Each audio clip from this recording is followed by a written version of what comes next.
হ্যাঁ, আমি বুঝতে পেরেছি। নামাজের পরে আমি অবশ্যই তোমার জন্য কাচ্চি নিয়ে আসবো। আল্লাহু আকবার।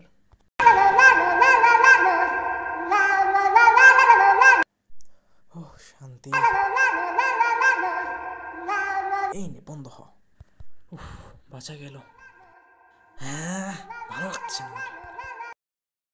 এইবার যদি ফোনটা বাজে তাহলে ফোনটা একেবারে ভেঙে ফেলে দেব। পারা যাচ্ছে না আমার। নামাজের সময় কেউ কেউ তো রিং দেয়। যা তুই এবার দূরে গিয়ে মর। যাক, অবশেষে আল্লাহ বাঁচাইছে।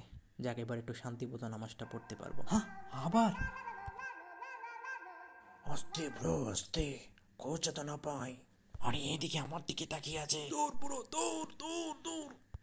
তোকে আজকে আমি দেখাবো। তুই আমার ফোন নিবি, তুই আমার ফোন নিবি। স্যার ভুল হয়ে গেছে, স্যার ভুল হয়ে গেছে।